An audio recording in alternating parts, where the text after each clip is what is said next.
The thoughts, opinions, and general overall shade thrown on High at Nine News are those of the individual speakers and not those of High at Nine News, its audience, or its advertisers. The statements made do not constitute medical, legal, or financial advice, and for advice tailored to your specific situation, please consult with a licensed professional.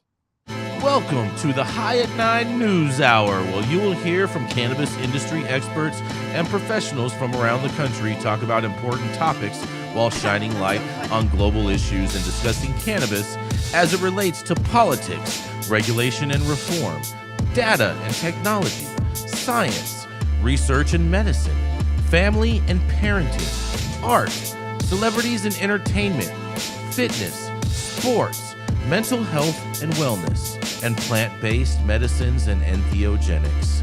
Together, we are building a stronger community, fighting the stigma and creating change. With your hosts, Jason Beck and Rico Lamitte, joined by special industry expert correspondents from around the country, and daily antics brought to you by Cannabis. Coming to you live every Monday through Friday at 9 a.m. Pacific Time and high noon on the East Coast. And thank you all for getting high at 9 with us.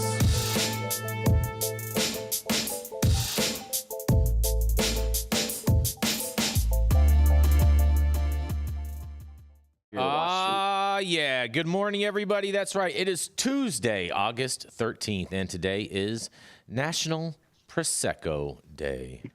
Oh, yeah. Yeah, right? Oh, man. You know what? You know what else it is, Rico? What's that? It's National Filet Mignon Day. Oh, Philip Mignon. Oh, yeah. Shout out to Filet Mignon. High-class hustlers. Yes. And... yes, and apparently, Rico, it's back to school day. Is that correct? Yes, it is. It is back to school day, and I just dropped off Zora, and she was hating every second of it. Oh, man. Adam, can we switch to everybody and show these pictures of Rico dope dadding himself real quick before we kick this whole thing off? Here we go. We're switching. I get to see me in action. We're switching to everyone. You guys are going to get to see Rico in his essence of dope daddingness. There we go, guys. Yeah, and I think the pictures are coming up in just a second. Oh, we're gonna go on. All right, so Rico, we're gonna go into your story, and then we're gonna show these pictures after your story. But yeah, it is coming up first. It is the dope dad himself, the Northwestern. Oh, man, former football player. Go Cats. Especially all the J-Cats. That's right. Is the dope dad himself, Mr. Rico Lamitte. Thank you, Jason. And for today's story, kind of a deep subject, and I got to give you big props for sending this one my way. Oh, I knew you would love this when you saw it, bro. This is right up your alley. But yeah, I got mixed feelings on that. I'm gonna try to run through the majority of the story. You got feelings, really quickly, and then just give my synopsis, opening it up for a conversation on there. Let's do it. All right, so it's by Barry Green Jr. over at VPM, which is an affiliate of NPR/PBS, with Jason's favorite. Yes, that's right, baby. Out of my home state of Virginia. So in June, Maryland Governor Wes Moore signed an executive order pardoning 175,000 low-level convictions related to cannabis possession in his state, marking the largest pardon related to to cannabis possession charges in U.S. history. Months before the historic move, Maryland lawmakers began considering a proposal to create a reparations system by increasing the marijuana sales tax, among other taxes.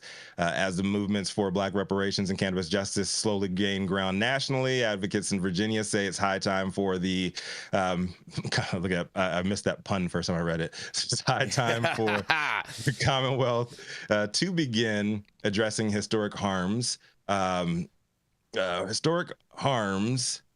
inflicted on Black and brown communities through marijuana criminalization. All right, so Chelsea Higgs Wise, marijuana company. Right. Right. We'll get to that. All right. So Chelsea Higgs-Wise is the executive director of Marijuana Justice, Richmond-based nonprofit aiming to ensure marijuana is no longer used as a tool to further the so-called war on drugs or criminalize communities of color. When marijuana and the cannabis particularly is transitioned to a gateway of liberation, a gateway towards reparations, truly a freedom for the same people that have criminalized for a long time, that is what marijuana justice will look like. Okay. But in 2019, Evanston, Illinois, also ties to me. So you firing on all cylinders with this one, Jason. Yeah, you know it, baby. Trying to get me to throw you a bone on Trump. It ain't gonna happen. But 2019, Evanston, Illinois became the first locality in the United States to offer Black residents reparations using marijuana tax revenue, so far distributing more than $1 million through an initial program meant to remedy the harms of discriminatory housing practices. And of course, the city is now facing federal class action lawsuit alleging racial discrimination. Get out of here. Two white people. Dude, get out of here. So motherfuckers like, oh, I deserve reparations too. Like, fuck out of here. All right. So according to Kat Packer, shout out to Kat. She's a friend of ours, but according to Kat Packer, director of drug markets and legal regulation at the National Drug Policy Alliance, some programs are a start. But she emphasizes the need for more serious government investments in uplifting impacted communities. There are some jurisdictions that have been dedicating cannabis tax revenue back into the communities most implicated. The reality is that these resources are minimal compared to the funding that continues to go into law enforcement. There needs to be an equal amount of resources going back into these communities. I half agree with that. Report by the ACLU finds Black people are 3.6 times more likely to be arrested for marijuana possession than white people. While the racial disparity in Richmond, Virginia, currently sits just below the national average, nearby Hanover County is a striking gap. Black residents there are more than 20 times more likely to be arrested than white residents. According to the Department of Corrections, about 400 prisoners in Virginia are serving time due to marijuana-related offenses as of the end of 2023. Another 1,229 people are either on parole or probation. Meanwhile, a complicated constellation of marijuana laws continue to be disproportionately affecting Black residents. In 2020, their old governor, Ralph Northam, shout out to blackface on his part too, he approved a bill decriminalizing small marijuana possession. In 2021, Virginia's legislature approved a bill allowing marijuana use, legalizing marijuana possession of up to 1 ounce for adults 21 and over. So I'm gonna skip through a bunch of this. There's a lot in this story, but basically they're trying to say that they're trying to make a case for Virginia if they have a shift in control of everything in government there, which just might happen because what's his name? Youngkin is shit in the bed, but they're trying to make a case for if cannabis legislation goes forward, it should be funding in some way reparations. All right, so big shout out to Kat Packer on all of this and her comments, and it's a really, really good story if you guys want to read the whole thing. But I'm going to fast forward to the end here, where I'll give my synopsis of everything because there's a lot to unpack. Pardon the pun there, Kat. But many of you all, like you know me or have listened to my thoughts over the years on social equity reparations and how they do not equate to the same thing. You probably know that I have a lot of feelings about this shit. So I'm gonna make it simple. One thing I do agree with within this article is, yes, I believe that cannabis taxation can help provide a framework for underdeserved communities of color and underserved communities of color and show the positive effects reparations can have on those communities. But what I wholeheartedly disagree with is that taxes from legal cannabis, whether it's medical or adult use, should be used as the sole source of reparations. Cannabis businesses already, black, brown, or white owned, they have way too many government hands in their pockets to survive already. An industrial source of medicine.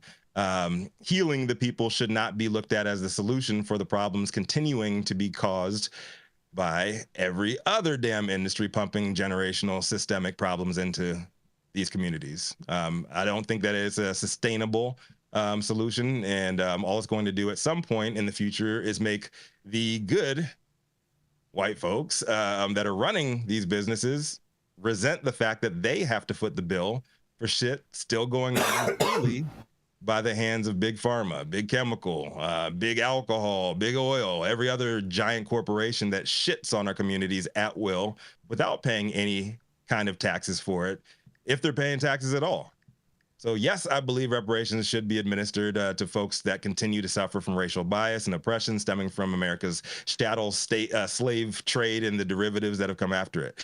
But that blood is on every damn industry in America. That blood's on every industry's hands, not cannabis. Maybe it's a start and models can be seen to inspire larger movements, but the results and studies from these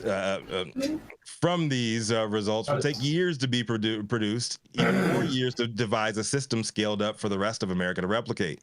You know what Black communities do not have? Time. They don't have years to wait for that shit. So I do believe we should have reparations. I do believe like models can work, but it has to be from the top down and state to state, municipality up. Like I appreciate the sentiment, but I just don't see that as sustainable, especially with all of the taxes that cannabis businesses already have to deal with. They're hardly making any money. So I'm Rico Lamitte, the dopest dad on the street for High at 9 News. Thank you for showing me this story, Jason. Very, very good topic, and I'd love to hear the rest of y'all's thoughts on it. There's the picture. So first off, Rico, what is the amount of money that they are? I saw that picture. I just saw the picture. Oh, there we go. There is the Rico doing the dope dadness for Zozo's first day of school right there. Thank you, Adam. Yeah, look at that. Look at that, Rico. Back to school, bro. Young Zozo. Like mama. I don't even know. I don't know. She out. I usually take her to school in the morning, and Mama picks her up. Mm-hmm. Good shit. Rico, question on this. What is the value that they're trying to give people? Like, what's the actual amount that they're saying that is going to be for reparations, and how are you going to have to prove or qualify in order to receive reparations? I mean, there's a lot of issues with it that are tied to it on calculating the right amount. There are about 3 or 4 actual viable models to choose from. There are models that are very scientific with it. The problem is getting people to agree on one and go forward. It's not that dissimilar to the problems that are inherent in social equity. The problem is not social equity. The problem is getting people to agree on what social equity actually means, number one, and how you can have a model that everybody can get down with and people don't get in their feelings about, right? And then you take it a step further, man.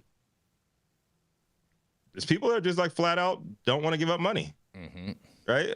Just like the Evanston program, like it wasn't much. I think it was like the way they did it in Evanston. So those of you guys that don't know, that's Northwestern, my alma mater, is in Evanston, Illinois. The way that they did it was cannabis tax revenue generated enough. I think it was like 13 people could actually prove that they had lineage back to slaves, and they each got like $25,000, which ain't much, but is a step in the right direction. And the psychological positive that comes from that is immense, dude. So even if you don't get much, the fact that you are getting something back that you know is owed to you, it makes you resent the people around you a lot less, right? Everybody has bad days and good days, right?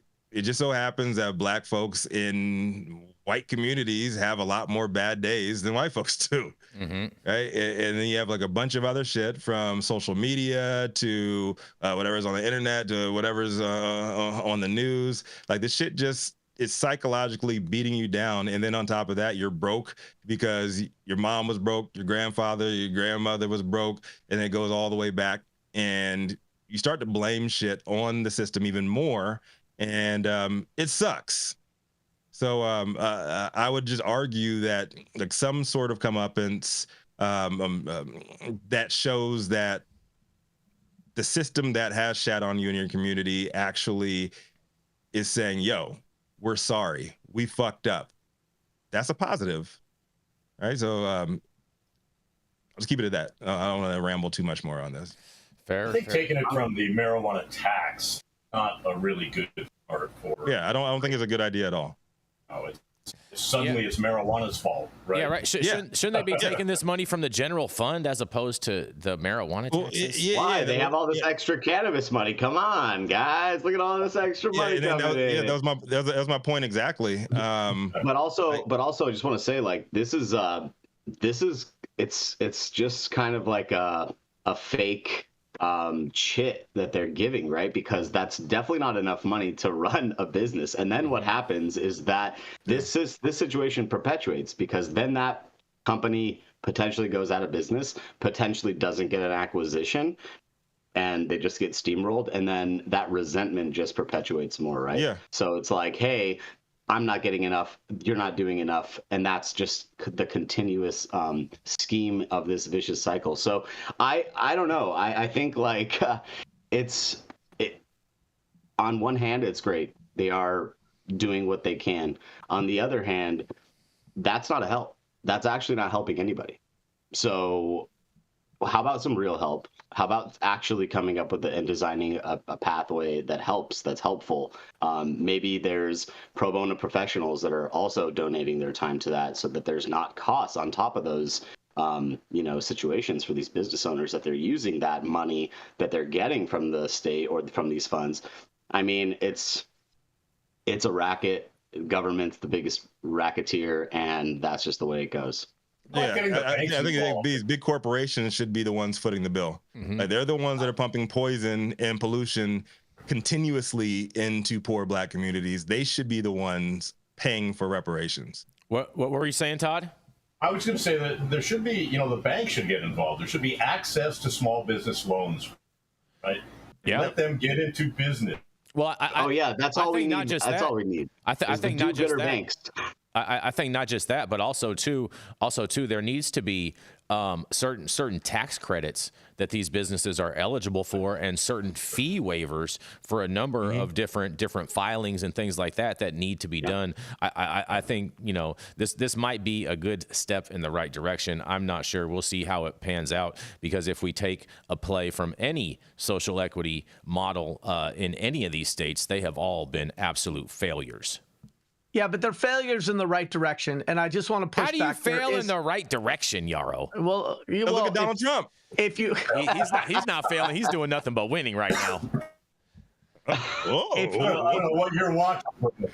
Okay, tangential sidetracks aside, give me the floor for a couple seconds. Go for it, Yarrow. And I will explain. Yes. First of all, the argument that because it's not enough money to successfully run a business falls flat for me, because it's still a step in the right direction. It can still position people to onboard additional capital. And at the end of the day, giving people money to start businesses is not a guarantee that they're going to be successful. We can't insulate people from failures of businesses, given the statistics for the number of small businesses that fail in 3 to 5 years anyway. Mm-hmm. And that's outside of regulated cannabis. Secondly, the thing about offering peripheral services that Saman talked about is really important and what I mean by if it's in addition to the funds that go directly to cannabis businesses, because it will help insulate them from bad mistakes. But if it's in lieu of that money, then all you're doing is paying a bunch of professionals with that grant money instead of actually paying the operators. And so that's an incomplete solution as well. I really appreciated what Todd talked about, which I've talked about also on this show. Maybe that's why I appreciate it, because I think I'm like Todd's channeling his inner Yarrow. But the idea that taking tax money from regulated cannabis to fund worthy causes is a bad model, because it justifies the high taxes in regulated cannabis, because people say, well, what do you got against reparations? What do you got against children with cleft palate? Oh, so now you have a problem with single mothers? And so those programs deserve to find sources of funding that are not tethered to high taxes in regulated cannabis. And the thing about reparations, Jason, is in terms of this notion of how do we come up with a formula that makes sense and satisfies all stakeholders. And Rico talked about how, that's very challenging.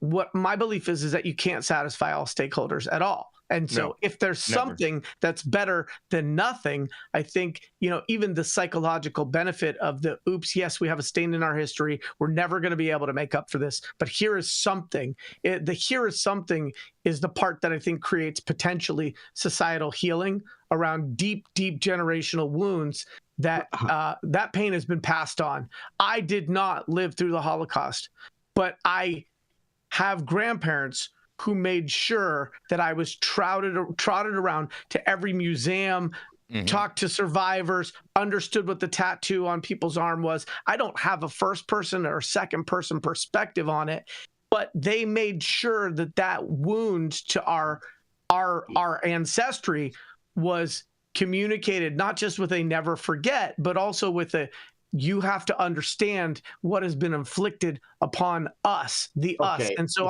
hold on. Hold on. Let's put the Yarrow back in the quiver. Let's put the Yarrow back in the quiver. Okay. No, for sure. No, for sure. Because now you're getting a little, no. Now this going somewhere else. And let me cap my thought. The point I'm trying. I think we got your point. Can't stop, won't stop. I think we got your point, though. Is that the notion around reparations doesn't necessarily have to be as much a dollar value as an acknowledgement of what happened, and some symbolic remuneration would probably go a long way. That's such horseshit, dude. Stop. All right, so you're telling me after all this stuff, just someone giving you a little acknowledgement and a couple bucks is enough to erase that? And you're saying that? No, that's not what I'm saying. No, you're saying that step in the right direction. No, it's a shitty compromise. That's a really bad way to say, hey, all that pain, all that suffering gets taken away with this white flag. And your better solution is what? I don't know, bro, but it's the reason. Okay. You don't think there's been a compromise on the table for 100, 200 years? Well, hold on. There has been, and they haven't been able to come. Right, exactly. So 200 years of actual compromise, though. So that, there's been ideas that have been offered, but it's not enough, Yarrow. So just saying, hey, that's enough, or a little bit's enough, dude. That's not what I said. Yeah, that's what you said. I didn't say it was enough. I said it was a step in the right direction. Hey, we can analyze what you said, but that is what you meant. Was that it's enough to get Are you some explaining people. What he meant? Yeah, he's mansplaining. He's mansplaining. I'm mansplaining the mansplanation. I'm mansplaining the mansplanation. Who has suffered more than the Jews? Thousands of years. It's not about trauma porn. It's not about whether the Indians or the blacks or the Jews or the Trail of Tears. It's not about that. I think what I'm trying to say is that there is a kumbaya moment that I think would psychologically be beneficial for the nation. And I never said it wasn't enough. You can play back the tape and apologize to me tomorrow on social. Saman.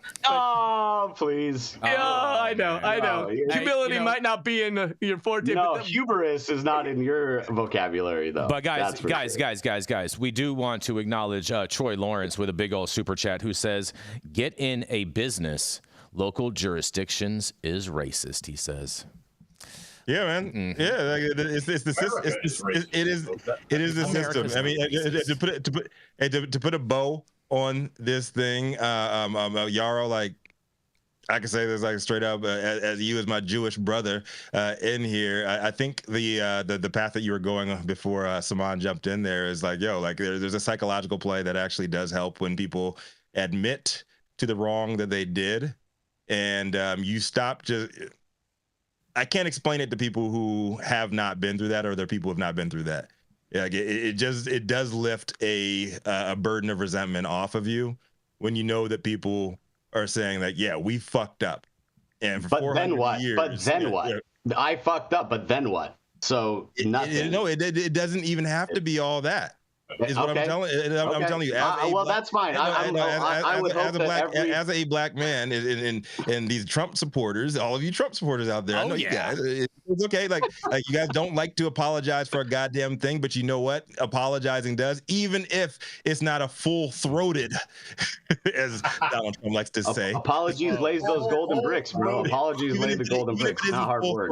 The fact that you are acknowledging the fact that you fucked up. That's half the battle. We can talk about how things can be fixed systemically going forward after that, but saying we fucked up, man. that takes a big burden off our back, and you would have a lot less resentment. So Interesting perspective. It's a very interesting perspective considering Yarrow's stance. Saman, we got to go to a commercial. We're going to be right back. You mean the stance I said or the stance you said I said? We're going no, bro. I mean. Oh man, that was weird. Hey, you America. Do I look like Sean Connery?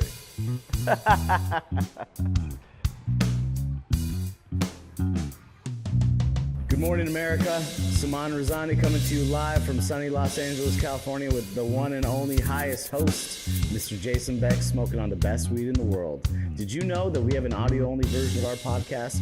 You can find it on Apple, Google, Amazon, iHeartRadio, and Spotify. No excuses in 2024. If you haven't checked us out, check it out now. And also, check out what the Prophet's doing in 2024. Reach deep for that one. Play it back. Yes. And shout out to Jenny Beth Dills, who is going to be here a little bit late today. She just threw a super chat in. She says, WTF, this has gone too far. Rico, I'm coming. She's coming to rescue you, Rico, apparently. Hey, just hold on, I'm coming on. Mm-hmm. But on that note, up next we have the High at Nine News head honcho, who is clearly delusional and believes that his the most realist person on the show. Marble-mouthed, orange-faced ex-president that goes Soon on to be next. You mean next? Spaces. X Spaces is actually winning right now, but it is what it is, and delusions of grandeur are something that run rampant in whatever the Republican Party claims to be these days. He's the highest Republican in every single room, known for smoking the best weed in the world. Everywhere that he goes, the new and improved model, the V2 version of Jason Beck, is upon us. Yeah. Good morning, you guys. Happy Talk About It Tuesday, everybody. Man, I got some interesting news, you guys. That's right. What you got? Because a New Jersey panel is going to hear a new case of a cop fired for using cannabis again, you guys. That's right. Nearly 2 weeks after a federal judge said he wouldn't weigh in yet on whether it's legal for New Jersey cops to use marijuana, the Civil Service Commission is set to decide the fate of another police officer. Adam, we need to move this. The teleprompter. That's right, you guys. The Civil Service Commission is set to decide on the fate of another police officer who was terminated for ingesting cannabis, you guys. That's right. On Wednesday, the commission is expected to hear the case of Mackenzie Riley, a Jersey City police officer fired in August of 2023 after a drug test showed his urine tested positive for cannabis. Riley is one of 5 Jersey City police officers fighting their terminations for cannabis use and seeking to dismiss a lawsuit Jersey City filed against the state in October that argues the federal ban on cannabis preempts the state law legalizing the substance, you guys. That's right. An administrative law judge has recommended the commission reverse Riley's termination, you guys. Look at that. New Jersey legalized cannabis back in 2021, and after the Marijuana Legalization Act went into effect, the state attorney general said that police officers cannot be disciplined for using marijuana legally and off-duty. That's right. When the state issued that memo, Jersey City Mayor Steve Fulop announced the city would defy the state and continue to bar its officers from using cannabis. Fulop is seeking the Democratic nomination for governor in 2025. I'm not surprised he's seeking the Democratic governor after he's trying to just impose his own views and whatnot, but whatever. Riley and Omar Polanco, Noran Mansour, and Montavaris Patton and Richie Lopez are the 5 cops named as defendants in the lawsuit, arguing they should be able to consume legal cannabis and hold their jobs as cops. The Civil Service Commission has already ordered the city to reinstate Mansour and Polanco, though it is unclear if the city has hired them back to their posts or not yet. In the lawsuit against New Jersey, attorneys for the city have argued that police officers are subject to a federal law that bans people from possessing firearms and ammunition if they use cannabis. That federal law, they say, preempts the state's marijuana legalization law. But The Civil Service Commission and administrative law judges have repeatedly found otherwise, you guys. The 5 officers and the Jersey City Police Officers Benevolent Association maintain the city has no standing to sue and claim the city filed in federal court only because they have been losing their ass off, apparently, in the state employment proceedings. The judge overseeing the lawsuit on August 2nd declined to step in, stating his findings, at least until all the officers fighting their termination have had their cases heard by the Civil Service Commission, you guys. Interesting, interesting, interesting. Man, oh man, oh man. Shout out to these cops fighting for their rights to own guns. I say keep it 2A strong and get these cops back on the job. But nonetheless, this is Jason Beck for the High at 9 News, and I can't wait to hear what y'all have to say about this. Cops should smoke more weed, not less weed. I mean, I'll have a little compassion for those 2.6 black guys that they arrest, more than the white guys, right? Just silliness that, where cannabis is legal in 38 states and a cop can't smoke a joint at the end of the day. I agree. I think that's crazy that they're not able to consume, and New Jersey wants to say that they're so proactive. But how about this police captain that is running under the Democratic Party to be governor of New Jersey?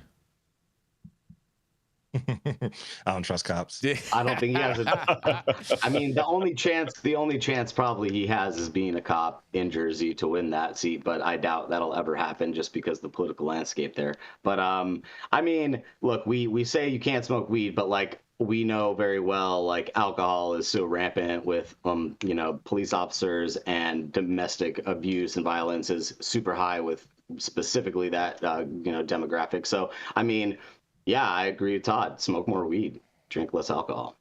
Exactly.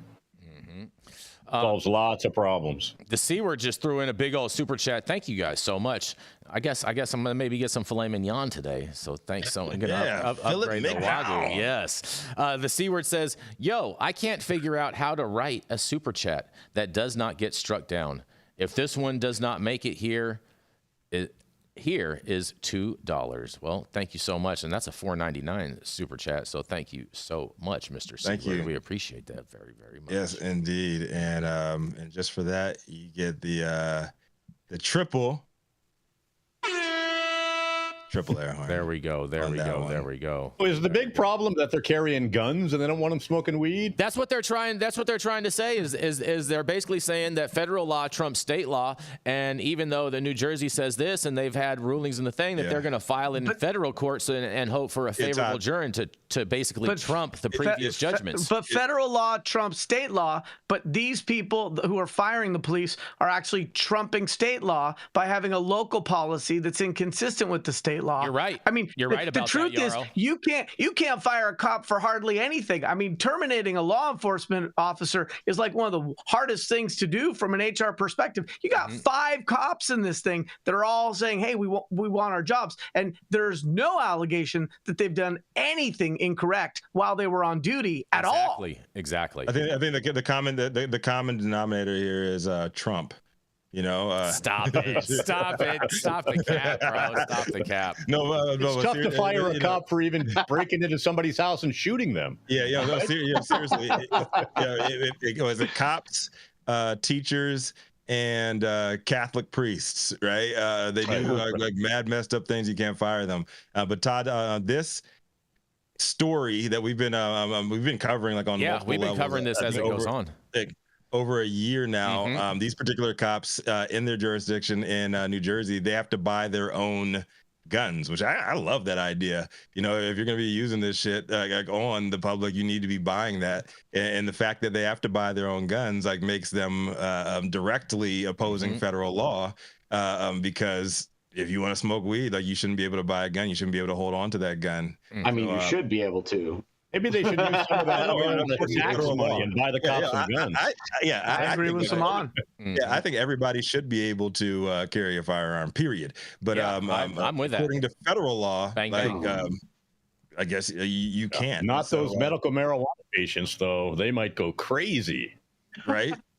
I just this troubles me because if this is a trend that occurs across the state, given the number of other states that have legal programs, it's going to have a real negative effect on the personal liberties and freedoms of cops in their off-duty hours, what they think they can do, and if they feel that they actually have some protections at a state level, if a local body can fire them anyway. Nobody wants to go through a lawsuit. Nobody wants to have to call their union and have to put a suit on and show up for court instead of being on their beat. And so this is a dangerous case, I think, because the rest of the world and the rest of the other states, the rest of the other cops are watching what's going to happen, and they're probably going to adjust accordingly.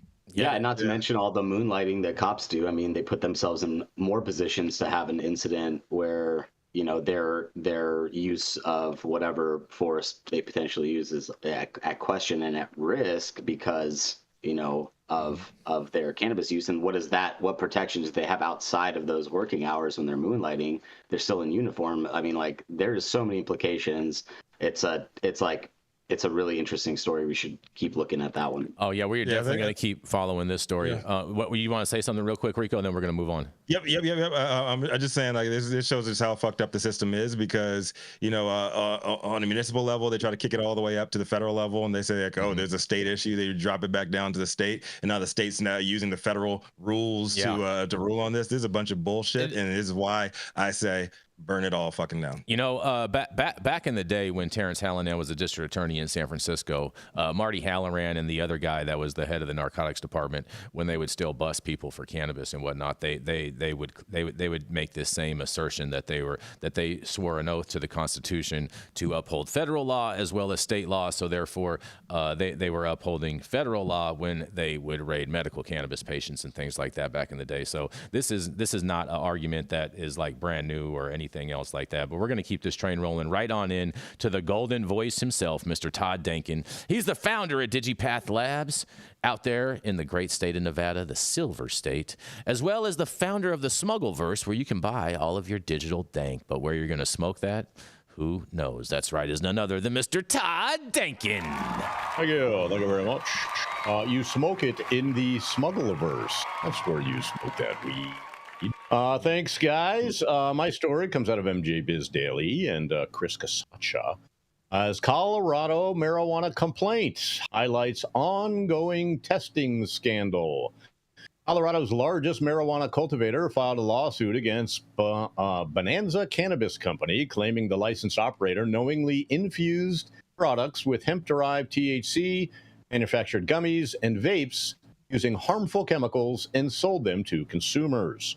According to court documents obtained by MJ Biz Daily, Mammoth Management and its affiliates, Mammoth Farms and Mammoth Manufacturing, allege Bonanza, quote, engaged deceptive trade practices by processing, distributing, and selling illicit hemp-derived synthetic THC in its vape cartridge products and failed to properly disclose their contents.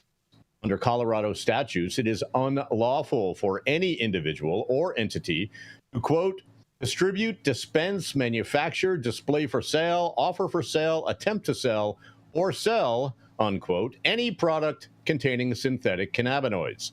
The complaint filed in the District Court of Wasatch County further claims Centennial headquartered Bonanza purchased and infused products with distillate from other parties and failed to disclose that information. Mammoth, a vertically integrated marijuana operator based in Denver, is seeking financial restitution from Bonanza for lost sales, court fees, and related legal expenses, according to the lawsuit.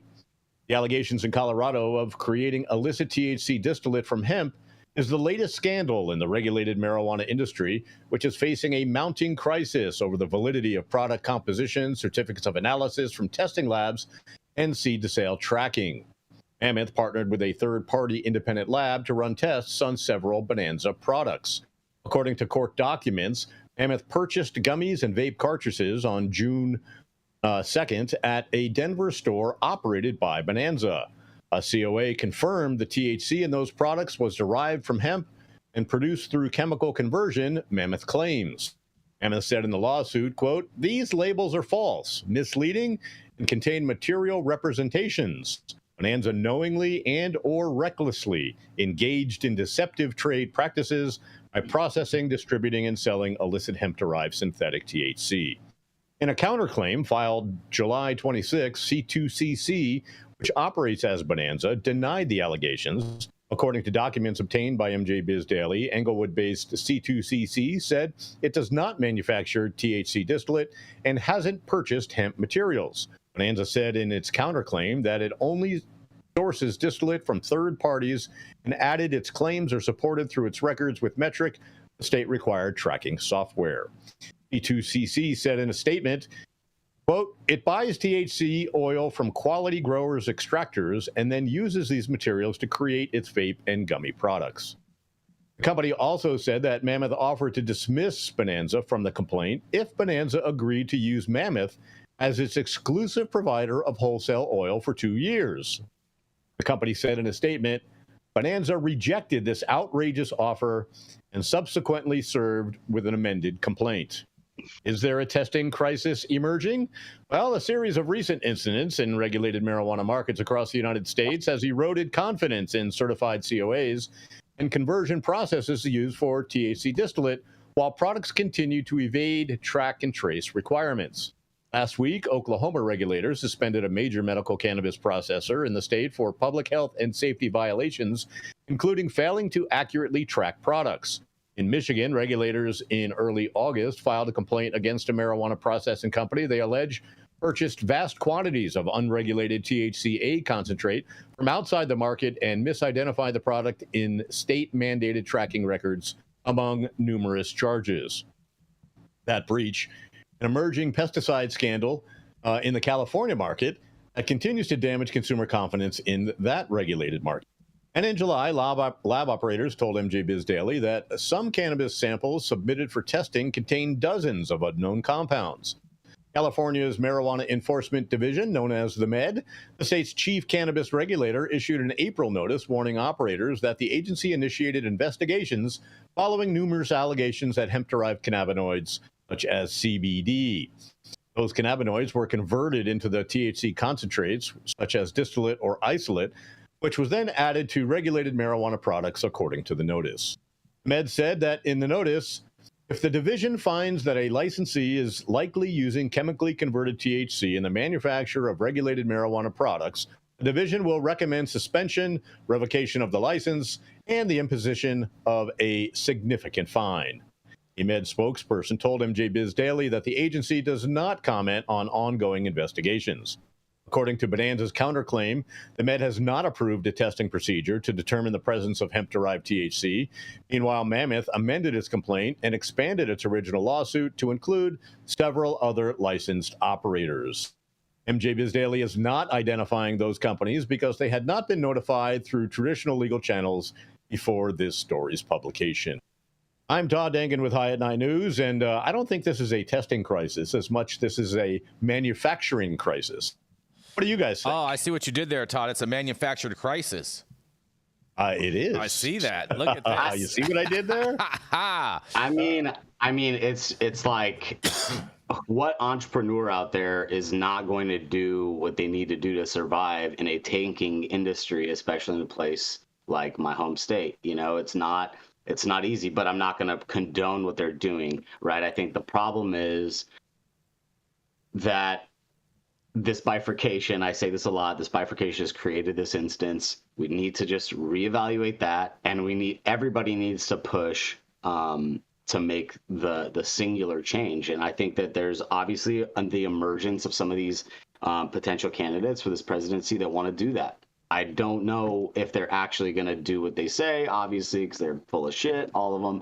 But at the same token, there's only one chance to stop this, or else this is going to be a common thread. It's already out there so much. It's so prevalent and pervasive that, you know, the first state that legalizes the ones that we're seeing this come up. So how does that trickle down? What does that bell curve look like as the time goes on? This is just going to be a compounding problem.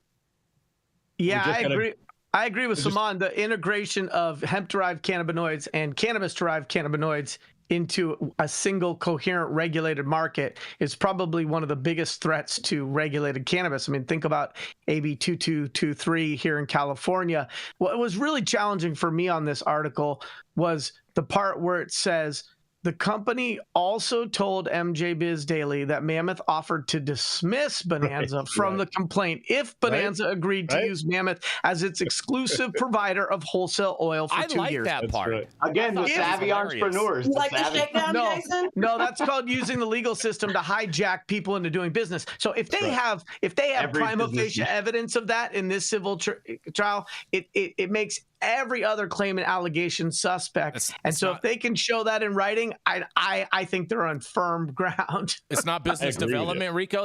Yarrow. That's not business development. No, It's a shakedown, Jason. no, is what it's called. that's an abomination. That's using the civil system in a way that is, for me, inconsistent with core values. It sounds like harassment by courts, is what it sounds like. It sounds like Yarrow is not. Hold on, Saman. One at a time. Go ahead, Jenny. I said it sounds like harassment by the courts, but it also sounds like harassment through the courts, and it sounds like extortion to me. But it's also not the first time that we've seen that happen in Colorado specifically. It's a very saturated market where people are willing to shake people down as much as they can to get that business. So I don't know. And also it's important to put in there that the MED had the first hemp pilot program through Metrics. So then they've had the ability for hemp processors to put their product on the track and trace system for availability in the licensed cannabis market since about 2017. So I just want to throw that out there. Fair enough. Saman, did you want to follow that up? No, I just made a cheeky comment about being a lawyer and these savvy lawyers out there that do this kind of shit all the time. We're gonna sue you for making illegal products unless you sell them exclusively to us. Yeah, I mean we've all heard that before, and if we think that doesn't happen to the highest levels of business, we're kidding ourselves. I mean, do you guys remember that song back in the day by the Mossy? You got to buy dope from us. Yeah, That's what this story reminds me of. But Love it. Yeah, we're going to go to a commercial. We're going to be right back. The Control Tower from Highly Educated has perfected the dab. Utilizing the concept of thin film evaporation, you can waste none of it and taste all of it.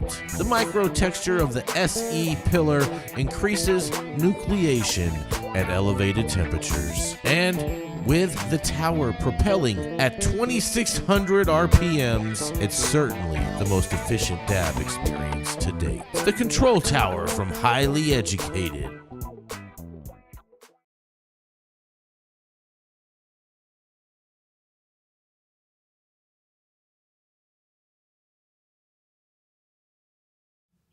We there, Adam? All right, stop whatever you're doing. Make sure that you hit that like button. I know we'll appreciate it, you'll appreciate it, and YouTube will appreciate it. Also, make sure you subscribe to the channel if you have not subscribed already, and all of the articles that we cover on today's show will be up on our website just a little bit later today. I just ordered the summertime strawberry salad when added steak on top here at Anna's. Make sure you do the same thing too next time you're in downtown Long Beach. Come on down and check out Anna's joint on the 400 block of Pine Street. They have amazing selection of beers, foods, and when you come down here to Anna's, you can even challenge me to a game of shuffleboard if you want to lose.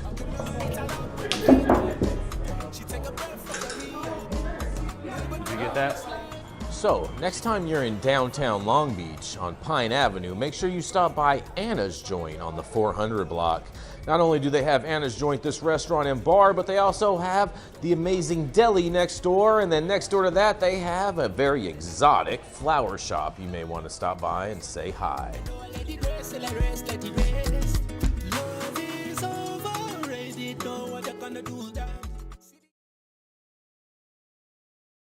Kitchen is all little Negro statues. Yeah. Yeah, I don't know. All right, And I'm talking about the slave ones. Jenny. Hey, we are live. We are live. We gotta watch what we say now. We never watch what we say. all of a sudden, we got to watch what we say. Sorry, Mama's home. I had to get the belt. I'm done. So up next, we have the man teaching post-menopausal women to push that play button again and say hello. He is a 15-plus year industry extraction pioneer, representing Colorado, New Jersey, Massachusetts, you name it, a state that is above ground, underground. Y'all know where he's going to be found. Right here on Tuesday mornings, it's the man, the myth, the legend, the fellow dope dad himself, Saman Razani. Thank you. Appreciate it. Welcome. Happy Tuesday. Shout out to all the hot boys out there, Hot Boy Chicken. If you're in Oakland, check it out. All right. So our article today out of one of our favorite states in the Midwest, Ohio, not just because the word high is in the name. What Ohio principals are saying about the potential impacts on students after legalization of recreational marijuana. The study found more than 50% of school principals in Ohio agreed that marijuana legalization is likely to lead to more of their students using marijuana, if we believe that. Candace Hare writes, in Cleveland, a recent research project done by Ohio State University Drug Enforcement and Police Center seeks to learn more on how Ohio principals feel the legalization of recreational marijuana could impact schools and students. As part of the study, responses from more than 200 school principals were collected, including Mr. Belding. One of the team's key findings is that more than 40% of principals agreed that marijuana consumption by students was already a problem before recreational products were legalized. While it may not be surprising that 79% of high school principals agreed this was the case, roughly 18% of elementary school principals agreed it is a problem too. The study found more than 50% of school principals in Ohio agreed that marijuana legalization is likely to lead to more of their students using marijuana. Additionally, the majority of the principals agreed that the legalization of recreational marijuana will make travel to schools less safe for their students.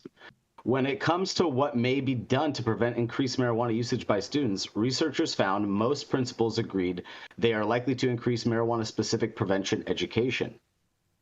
In quotes, they really want to increase the number of trainings or prevention educations for their students and increase the awareness of students in terms of harms of marijuana used by young people, said Ohio State University DEPC Administrative Director Jana Redinova. When it comes to school actions that remains to be seen. Drug testing appears to be one of those. The study found that nearly half of high school and middle school principals responded by saying they were unsure if they would introduce more drug testings at their school, which is interesting. And that's a short article from WKYC. Check it out. I don't know about drug testing students in school. That's interesting. I don't know. I've never really. I don't think that's legal. Through that. I didn't think it was. I've never heard of that. I mean, they could probably recommend the parents do it. But yeah, I don't think a school can. I mean, but schools do all kinds of crazy things nowadays too. That's if you pop my kid with a piss test without my consent, I'm suing the shit out of you. Yeah, I think that's against the Fourth Amendment. I mean, if you're in California, you might not have those rights. Who knows? Yeah, that's but true. Ohio, yeah, who knows? That's interesting. So yeah, I'd love to hear from everybody in the audience too. What do you guys think of drug testing elementary school and high school students? Fourth Amendment. Fourth Amendment? Is that what you? Yeah. You're rolling. Yeah, it protects you against unreasonable search and seizure. Like, no, tell me how that works. Nope. Much less the denigrating thing of some little kid having to pee in a cup while someone's watching them. Like, no, that's scarring. I found it interesting that this whole story is based upon principals' just opinions. Like, there's no real any data or anything else like that. And if they actually looked at data, they would see the exact opposite. And I really liked Steve Blessingham's comment in here. He says, yeah, because legal dispensaries are just full of high school kids. Right. Yeah. Right. I mean, what it shows is having legal licensed dispensaries in your community cuts down on people who will sell to your fucking kids, which are unlicensed people. So, I mean, oh, go ahead, Jenny. Sorry. This is absolutely insane. Think of the children. You're not thinking of the children. You're thinking of a way to freaking persecute our children for something that, and honestly, it's the parents' job to keep kids away from cannabis. It's not the school's job. Stop trying to raise our kids. Stop trying to indoctrinate them on shit. I'm so sick of the public school system, and I'm really disappointed that Richard Belding got in on this one. Hey, don't worry about Richard Belding. All right, we got all the Kelly Kapowskis and Zach Morrises running around there smoking doobies from their dad's pre-roll packs now. So that's what we have to worry ourselves about. Not the store selling all the THCA or the infused pre-rolls that can't get sold anywhere else. It's just ridiculous. Like let's get education behind what we're doing, and maybe that's the catalyst. No pun intended there, Jay, but maybe that's the catalyst for change. Weed for the people. Yeah, weed for the people, bro. For the adult people. Side note, Mr. Belden got it in. I don't care what y'all think. Mr. Belden. I love Richard Belden. He was a good man. Fast Times, whatever. But I also will say, hater. As a mother, I don't advocate for children using cannabis until their bodies are developed and they're adults, except for in the cases of medical need, right? So if your child has a seizure issue, if your child needs to be medicated with cannabis, absolutely, please do it. Give your child every chance at a normal, healthy life. But I do, as a mom, just want to say, although I did it, although we probably all did it, you really should not be consuming cannabis or any kind of substance until your body is fully developed. Give yourself a chance to not be full retard before you add extra stuff in there. Hey, fair enough. Also, the data suggests that in regulated markets, teen use is down. Mm-hmm. Right. So, testing kids is just silly. Exactly. Yeah, people don't want to do what their parents are doing. I mean, my kid stole my weed. I stole my stepfather's Easy Jesus at E&J. I figured it out. I figured it out, you guys. Exactly why they want to implement these other tests. I love it when Jason figures it out. Tell us, Jason. It's because the school system is failing all of our students and not making it so they can pass the current tests. It's the one test they're going to pass. This is the one test they're going to pass. And on that, we're going to go to a commercial, and we're going to be right back. Amazing. I'm Jason Beck, and this is Smoky Vanilla. And if you want to feel as good as I look, then you need to get a stretch and smoke with Smoky Vanilla. Hi, I'm Smoky Vanilla. I have my bachelor's degree in kinesiology, and I'm a sports massage therapist and stretch coach. I focus mostly on individuals that are in sport with chronic pain or injury. I love to intuitively create and customize a session based on the individual that I'm working with. We'll go over a few postural assessments, work together to create a wellness journey based on the health history, past injuries, or anything still affecting you today. And we'll get you back on your feet right away with less pain.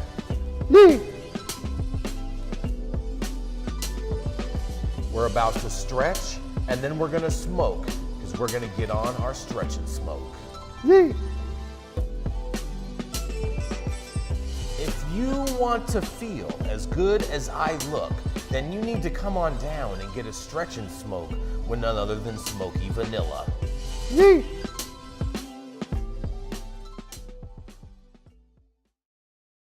All right, coming up next, it is the mouth of the South. That's right, Miss Jenny Beth Dills. She has that sharp tongue with that southern twang that is here to tell you a thing or two. That's right, there's none other than Miss Jenny Beth Dills. Boy. You guys have gassed all my flabbers today. I'm so glad to be here, y'all. I came in with the belt swinging it. So good morning. Welcome to Tuesday. So Minnesota, Jason Beck, is going to upset you. I love it.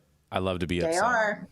They are, because they're banning cannabis smoking in multi-unit dwellings. That is now in effect. The Minnesota law banning cannabis smoking in multifamily homes, defined as those with at least 3 units, is now in effect, Fox 9 reports. The law does provide exceptions for medical cannabis patients. There you go, Jason. Under the law, landlords are responsible for reporting violators of the law to the Office of Cannabis Management, which can impose a $250 fine for each violation. However, there are more than 40,000 medical cannabis patients in Minnesota, so enforcing the smoke-free policy could be tricky. Cecil Smith, CEO of Minnesota Multi-Housing Association, told Fox 9, obviously there's going to be some tension that's going to arise when people have an expectation of a smoke-free building and they're smelling weed. In an interview with Fox 9, Kayla Fearing, a Healing Fear Consulting, who lives in a multifamily unit, called the law very discriminatory, adding that technically she needs to drive 15 minutes from her home if she wants to smoke cannabis. Fearing, though, said that if your neighbors don't want you smoking, don't smoke. I think we just got to be respectful of people, she said. Under the law, lawsuits can also be filed against landlords and homeowners associations that fail to enforce the policies. So, one thing. I hate anything that comes with a snitching provision. Like, if there's snitching involved, like the OCM is there to regulate cannabis operators, not individuals in their fucking homes. So you have no right to come into someone's home and give them a fine as the OCM. If you're going to have that done, that needs to be a law enforcement thing. And I also think that you should leave the police out of it. I do appreciate that there are, provisions in there for medical patients. Jason Beck, we were laughing together the other day because Jason got some strongly worded letters from old landlord or old neighbors about. No. Those were old letters that you happened to find. They were very old, but he's like, should I throw them out? I'm like, no, you keep these, put them in a frame, put them on the fucking wall. This is hilarious. They are pretty good. They're pretty fucking funny. But I mean, I think at the end of the day, like, just be respectful. There's sprays, there's all kinds of shit to cover this up. But they're going to have a really hard time enforcing this. And I'm going to go ahead and bet that there's going to be a lot more recommendations written in Minnesota soon. So I'm going to throw it back to you guys and see what y'all think. So that you said that you said there is an exemption if you're a medical patient. Is that right, Jenny Beth? Right. Right. They did say all right. Go ahead, Todd. I was just going to say, the law says smoke in your home unless you live in an apartment. Mm-hmm. It's just ridiculous. It obviously disproportionately affects the people who can't afford to live in a single family residence. There's that. Nobody wants secondhand smoke, whether it's cannabis or tobacco. So my feeling around what is the fairness litmus test is parity with whatever the tobacco policy is. If you can smoke a cigarette in your home, you should be able to smoke a joint. If you have to step outside, if there's a designated smoking area, then it should be fair for any type of inhalation and combustion. If you're smoking cigarettes in your house, you're nasty. That's right. Yeah. Your walls are yellow. I mean, that does happen. That does. And your teeth and your fingers. Whoa. Listen, my fingers are fine outside. Hair smells. Yeah. Excuse me. I smell like Lalabo. I mean, hold on a second, Todd. You smoke cigars, okay? I do. Saman smokes blunts, okay? I've seen Rico smoke blunts. I'm not Jason's sure if you're protecting tall me. enough I to love smoke this. blunts. Tobacco and weed. I don't smoke them in my house. I smoke cigars either in my office, or in the rarely, jacuzzi. but always outside in a jacuzzi or in a cigar shop. Mm-hmm. I just got a visual of you in a jacuzzi smoking. Oh, just go to his one. Instagram page, Yarrow. Yeah, he's just posting pictures right there all the time. Yarrow just took a wet nap. Yeah. Todd, wide daydream. Wide gauge Denkin. Mm-hmm. Wow. I can send you some pictures of me smoking in my jacuzzi if you'd like. You rocking a Churchill? Sometimes. Oh my god. Yeah. Oh my god. Mm-hmm. There you go. Yeah. Oh, boy. Look at that. That's my guy. Oh man. That should be your logo, Todd. That should just be a new brand right there. Everybody's swiping in the right direction when you got a shot like that. You're gonna get Todd, does that sweater come in a V-neck or is it just the crew? Ew. Oh, just the crew. all your future dreams will be blue. God. Fair enough. Oh. Here's another one in case you want to see another one. Rico, let's move to Yarrow. Too hot for TV. God, those are not the titties they log on to see. Get it. You can find Todd's OnlyFans in the link down below. Up next, he's the man behind Special Teams Consulting. He is the 8th generation cultivator, and here to break us off with sage statistics from the land of Sebastopol hobbits. Yarrow Kubrin. Give me some of that canned applause. There we go. Yeah. Tuesday, August 13th, 10:03 a.m. Pacific time. Thank you, High at 9 viewers, for tuning in for yet another lively show. My article today is back here in my home state with SF Gate. Lester Black bringing more content for us about this industry. And without further ado, California's most innovative pot companies are giving up on the legal market. We'll see if the article supports that headline. Kim Howard has spent the past 6 years trying to keep her cannabis cosmetic company alive in California legal cannabis market, selling her cannabis-infused eye creams and skin serums at dispensaries across the state. But late last year, she finally gave up. She returned her state marijuana license and pulled her Green Bee botanical products from the state dispensaries. Yet, in an ironic twist, she's never been more optimistic about her company's future. She thinks quitting the recreational market could be the best thing that's ever happened to Green Bee botanicals. That's because she joined a wave of California entrepreneurs who have pivoted to the hemp industry, turning their backs on California's embattled marijuana market in favor of the federally legal version of cannabis called hemp. Howard said pivoting to hemp has meant lower taxes, cheaper regulations, and the ability to sell in 30 states across the country instead of just in California. Rather than the thorny obstacles we had to crawl through in California's marijuana industry, it's like being in a regular market, Howard told SFGate. Now we're going to be able to have e-commerce site online and sell it to every state that allows CBD. With the legal marijuana market imploding, some of California's most innovative pot companies are bypassing the state's regulated marijuana system entirely in favor of recategorizing their products as hemp. Green Bee Botanicals transitioned its award-winning cannabis skincare line to hemp this summer, following other companies like Wild, a top edible brand in California, which now sells THC-rich edibles through the hemp market. The San Francisco company Rose, which partners with some of the best chefs in the world on exclusive weed edibles, told SFGate in November that demand has skyrocketed since its shift to the hemp market. Even the Truffle Man, perhaps San Francisco's most iconic marijuana figure in the past decade, has fled the marijuana market to sell his famous confection in the hemp industry. The company also said on its website it sold out almost as soon as it opened its hemp business. The exodus is sending shockwaves through the industry, bleeding an already troubled marijuana market of needed businesses and the customers who would shop there. It's also befuddling regulators. Thank you for that word, Lester. I love that. Befuddling regulators who are unsure of what to do as intoxicating hemp products are sold outside the protection of state regulations. What actually is hemp?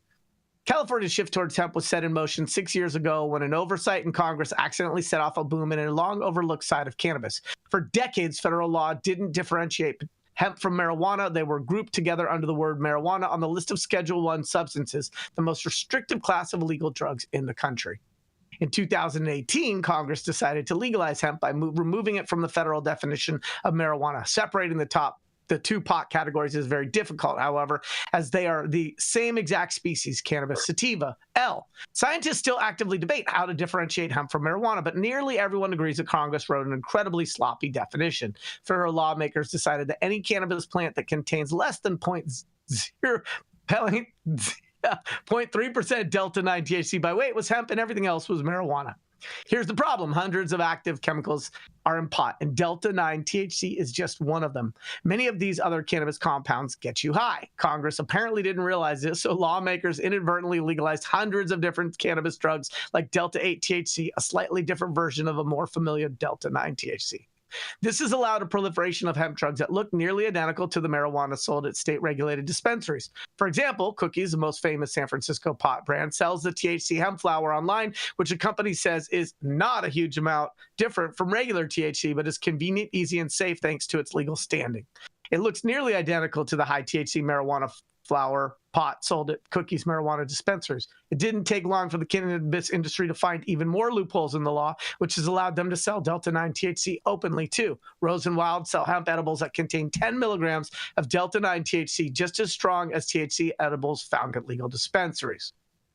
In closing, these loopholes are a nightmare for state lawmakers and public health advocates who worry that intoxicating drugs are being sold online and at gas stations and easy to reach for children.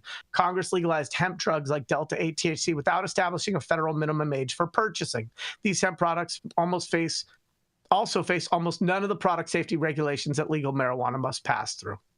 Yet officials have been unable to shut down the growing hemp industry. Instead, it has become a multi-billion-dollar market that's flashing like a lighthouse for troubled marijuana operators who are looking for a reprieve from the rough waters of California's regulated marijuana industry. And in closing, like night and day, Bridget May, Howard's business partner at Green Bee Botanicals, said the difference between running a hemp business and running a marijuana business is like night and day when it comes to dealing with regulation. It can take years to get a marijuana license and millions of dollars in fees, but May said when it comes to running a hemp business, there's pretty much nothing to deal with. And that, my friends, is the problem. Teddy Kabugas, the president of Sunstone Winery, shared a similar story after his company pivoted its cannabis-infused drink from California's recreational market to the hemp industry. It's two different worlds of permitting, he said. One is going to cost you an S-ton of money and a lot of time. The other is going to cost you no money and almost no time. There are practical considerations when companies make this transition. They must reformulate their products with hemp sources instead of marijuana. For farmers, that means just growing different plants. But for manufacturers like Sunstone or Green Bee Botanicals, that process can take a much different route, especially regarding how much THC is in their final product. Blah, blah, blah. Scanning through. This article is really long.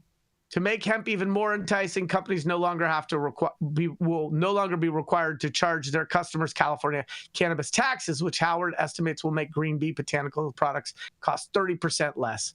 Those benefits have made the hemp industry irresistible to marijuana entrepreneurs and farmers, according to Andrew D'Angelo. Shout out, Andrew, cannabis consultant with 2 decades of experience in California's cannabis industry. If I'm a legacy grower, I'm going to spend $500,000 getting a marijuana license. Well, I can save hundreds of thousands of dollars, build the same goddamn thing, and grow hemp. So, of course, people are going to do that, and D'Angelo says. The growing battle over hemp. With the hemp industry surging, there's now a growing war between hemp and marijuana, with dozens of states passing laws to crack down on hemp sales.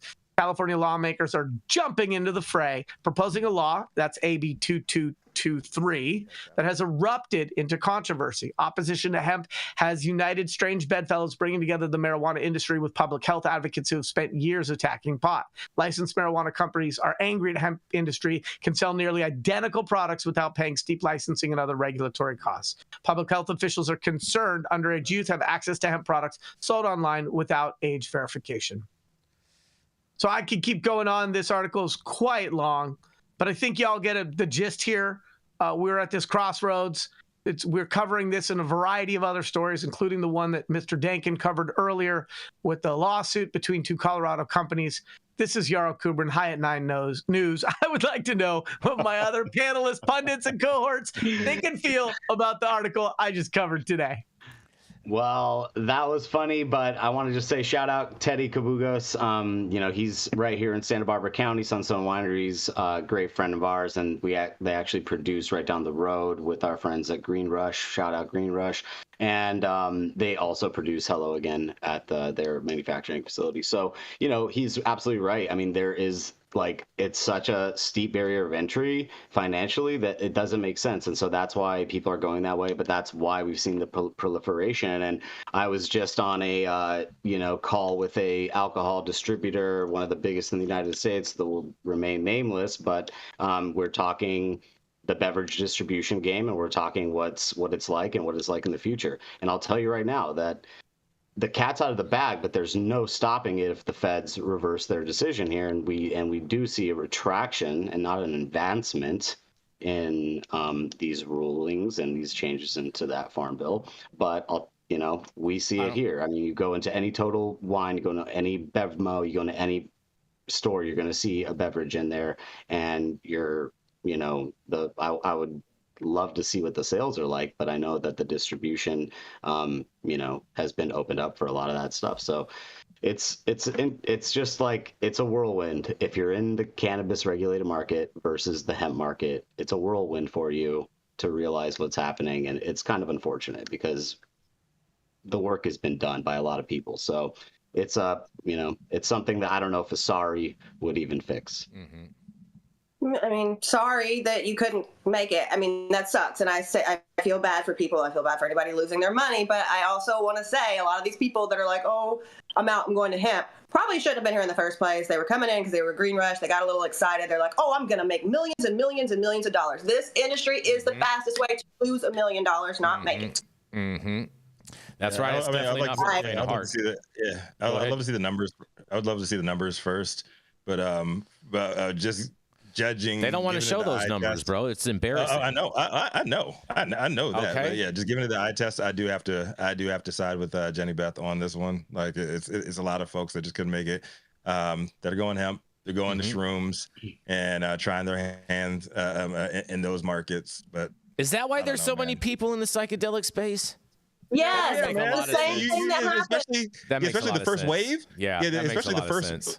Yeah, especially the first wave, like all the people I saw, like at these shroom events and parties and stuff, they were a bunch of motherfuckers that could not do a goddamn thing. There's a lot of Chads, mostly Chads, but they couldn't do a goddamn thing in cannabis, and they were not willing to make the moves to get ties with the community because they'd had no ties initially. And they're like, oh yeah, let's go over here and talk our shit over here, and let's establish all the shit that cannabis couldn't establish. Because why? Because I'm white. Yeah, well, I mean, like, Rico, you're No, you're completely, not. you're completely right, and it's not even the white part. It's not even the white part, and you're not white either, bro. Come on. But I will say, you know, There's a lot of what I was seeing in these. There's a lot of what I was seeing. Oh, I know, I understand, but it's a lot of the check. Call him Rico Black, but his shirt's white. His shirt's Coming white in with and the his big hat. green eye. And here's the reason why people hate me, because I'm going to be honest. It's also I see a lot of people who have established, they have no personality. They have no reason why anybody gives a shit about them. And so they're like, I'm going to get into cannabis today. I'm going to be a weed girl. Okay, well, some of us busted our asses to be here. So please stop fucking up weed, psychedelics, all these industries. Just go get a job at the store, Karen. Or how about be a waitress? So wait a second. Who hates you, Jenny Beth? I don't know, but they got back to bad that. taste, I'm telling you. Well, So I like look, a commentary, sort of maybe going back to focusing on policy. You know, what Saman is talking about is the United States federal government can't pull a Thailand and backtrack, flip flop, and try to his point, the cat's already out of the bag. The question becomes, how do we align regulated cannabis, which is overregulated, underregulated hemp, and how do we create parity? How do we create an even playing field and regulate cannabinoids irrespective of which plant they came from in a way that doesn't ding the innovation and the margins that hemp entrepreneurs are starting to realize with new form factors like beverages and DTC, which they can do that cannabis operators can't. But how do we throw a lifeline to the regulated cannabis industry so that they can also benefit? I think that's what I would love to hear if any of y'all have some ideas around that, because this AB 2223 that is currently stood up in California is going to allow licensed dispensaries to sell hemp-derived cannabinoids that are created out of state, which means that entrepreneurs from other states with lower cost of goods sold in less expensive markets are going to be able to send their cannabinoids, hemp-derived, to California and sell them in dispensaries. I have a question, Yarrow. Why can't they put it back in the bag? Because they've done it before. Yarrow, I have a question. You only reference out of state. Does that mean that they couldn't sell in-state produced products? Because right now dispensaries can't sell hemp products already. They can sell in or out of state, and hemp-derived cannabinoids will be allowed to come into California to benefit from what is arguably the largest cannabis economy, but do not need to be produced in what is arguably one of the most expensive places in the world. That's interstate commerce, though. We don't have that for cannabis, but we have it for hemp. How do we level the playing field? They're already selling in stores in California. Exactly, they already are. They import from other states, so it's not just dispensaries; it's all the other retailers. That's right, 100%. So what it's you just said. Yeah, it's thousands of retailers already selling imported hemp-based products. So why go to a dispensary? Because I think that they can. I think that they because can. Those dispensaries are missing Saman, revenue. You can't talk when someone else is talking. Well, he was asking me a question. I was just responding. That's fair. All right. But I disagree, Yarrow, because they have put the toothpaste back in the tube with hemp before. It's called the Marijuana Tax Act. So why the fuck couldn't they do it again? If the federal government decides to shut down hemp-derived cannabinoids, then they can absolutely do it. Are we going to have a hemp trap? Sure we will. But they can absolutely do that. And I think, the rising tide does not raise all boats. That dinghy at the end of the dock with holes in it is going down. And sometimes, I feel like in cannabis, we get too bleeding hard about this. We don't have to save everybody. If your business doesn't work, your business doesn't work. And I think that we should throw a lifeline, and it should be more evenly yoked for the operators who are paying and doing well. But I'm not trying to save everybody. Like the plight of the small farmer is sometimes the small farmer. And maybe, that box of flour you grew that used to be good because you had a box and would sell now needs to be trimmed. It needs to taste like something. It needs to smoke well. It needs to be a better product because we have a more evolved market. So sometimes people just fall out, and that's part of the process. And different shaped box. It's interesting because Brian Dombrowski says most people are getting into hemp to pay their 280E taxes for their federal illegal marijuana business. Interesting. Well, he's got a perspective because he's currently working for a company down there in Texas. Brian, what up? And so he doesn't just have an opinion. He's in that industry right now. Yeah. That's why I acknowledge his opinion, is because I know he's in the space. So It's always interesting to get all this other perspective. You know what I'm saying? Yeah, and shout out to all of us in hemp space. He also says, "Oh, go ahead. Sorry, Rico." Smokable. I'm just saying, whether it's smokable, whether it's edible, or whether it's on your clothes, like hemp is hemp. And he also, there's a lot lower hurdles to clear. Mm-hmm. He also says, I ship urban bud to California every day already, you guys. See, so I feel like everyone has maybe I'm missing something within this bill, this 233 that everybody has their arms all and up with. But to me, I just feel like it's just going to allow dispensaries to be able to sell hemp products, and so all these hemp people should be more excited about this. Because of that fact that they're going to have more outlets to be able to sell to. Yes, but it also puts the regulation or oversight under the DCC, which looks like it's a tax grab. And I don't know that everybody thinks the DCC is doing an amazing job already. And so adding this to their plate. But of course, I think that the only reason that the DCC would have oversight on it is if your products are sold in a dispensary. So, because other than that, the DCC only has jurisdiction in licensed facilities. So the solution, if you don't want to do that, is don't sell to dispensaries. Pretty easy. True.